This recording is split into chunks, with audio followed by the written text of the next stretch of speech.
British Prime Minister has called for an investigation into whether the Guardian newspaper broke the law by publishing Edward Snowden leaks that sent shockwaves about American surveillance worldwide. A parliamentary committee is now looking into it, with more on why David Cameron's gunning for the Guardian. Here's our London correspondent, Laura Smith. He launched what can only be described as a rounded attack on the Guardian newspaper, really. He essentially called them hypocrites, or at least guilty of double standards. He says that the Guardian, on the one hand, exposed the scandal that was phone hacking, and then on the other hand, then themselves went ahead and published secrets themselves, which had been stolen in turn from the National Security Agency. He also said that the Guardian publishing the leaks that came from Edward Snowden had damaged national security. And what's more, that the Guardian itself admitted that they had. Let's hear what he said about that. What has happened has damaged national security, and in many ways the Guardian themselves admitted that when they agreed, when asked politely by my National Security Advisor and Cabinet Secretary to destroy the files they had, they went ahead and destroyed those files. So they know that what they're dealing with is dangerous for national security. I think it's up to select committees in this House if they want to examine this issue and make further recommendations. Asked politely by my National Security Advisor. That's my favourite bit of that. The Guardian, of course, we asked them for a statement, and they strenuously disagreed with what David Cameron said. They issued us a statement. They said that they agreed to destroy the files because they came under immense pressure from the government. They were threatened with the full force of the law, with this thing that's called prior restraint, which is very, very rarely used here in the UK and, according to them, unthinkable in the US.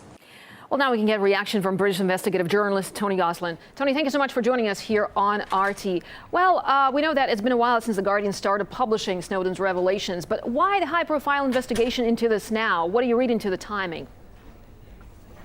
Well, I think David Cameron gets 10 out of 10 for brazen cheek. He's saying, of course, that The Guardian is, by these revelations through Snowden and Greenwald, are a threat to national security, but he hasn't cited a single instance of any kind of threat to national security. I think what we've got here is a terrible problem of a total lack of oversight of our intelligence services, not just GCHQ, but MI5 and MI6 as well. Few people understand how that works. I mean, we've got in this country something called the Joint Intelligence Committee, which is actually an unelected bunch of mandarins that actually manage these organisations, but they're overseen by the Intelligence and Security Committee. And you know, how frightening would it be if the Intelligence and Security Committee was overseen by a former Conservative Defence Minister who was also a consultant to a company that was involved in military aerospace, in missile systems, in satellites and electronic warfare? Well, I'm afraid that's the case. So Malcolm Rifkind is working with this company LEK Consulting that does all this kind of work with the military. So I think the obvious problem here is nothing to do with the system of oversight, it's the people that need to be removed. A former Tory, for example, Sir Francis Richards, who is a former director of GCHQ, he said it was a bad idea for a former Tory Defence Secretary to be running this organisation, and I would say doubly if he's also working with the defence industry. This is a crazy concept. We've also had Nick Brown, the former Labour MP and Defence Minister, suggesting anyway, that the laws that they were attempting to pass earlier this year and end of last year, the so-called Snoopers Charter, all that was doing was an attempt to legalise criminal activity by GCHQ. That sort of criminal activity is, in fact, listening into and surveillance of privileged lawyer-client communications, that kind of thing. Tony, so what do you I think make what we've of... got is a complete failure in oversight. What do you make of David Cameron's accusations? I mean, he was accusing The Guardian of double standards. How fair is that? I mean, when the root of the problem is, defending privacy, and this is what The Guardian was, in fact, speaking about by publishing Snowden's revelations.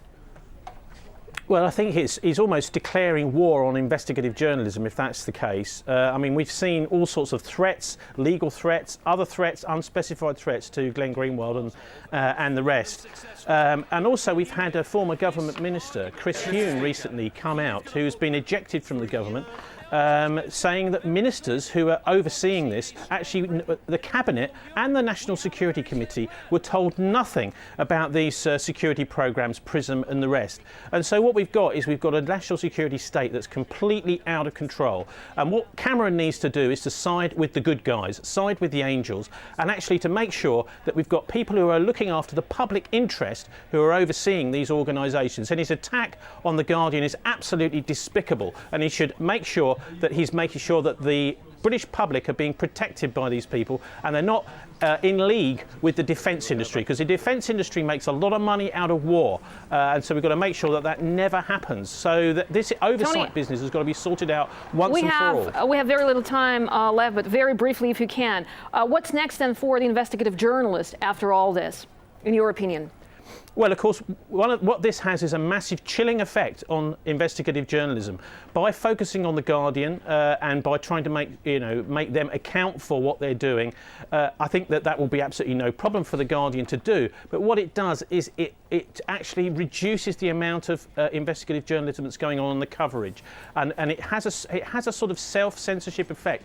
A lot of journalists think, well, maybe I shouldn't do that story today because there may be legal problems, there may be the government leaning on me, and that's an appalling state of affairs. We've also got government regulation of the press coming along in Britain at the same time as all this, so it does seem that the press is being squeezed, particularly the left-wing press, by the government, and it's time to get the Tories out of the BBC. We've got a former Tory, Chris Patton, running the BBC, and out of GCHQ and the security services, because it starts to look like these people are actually simply there to do the government's bidding, Tony, and not to do proper oversight for the public. Thank you very much for sharing this with us. Tony Gosselin, investigative journalist, talking to us from the UK.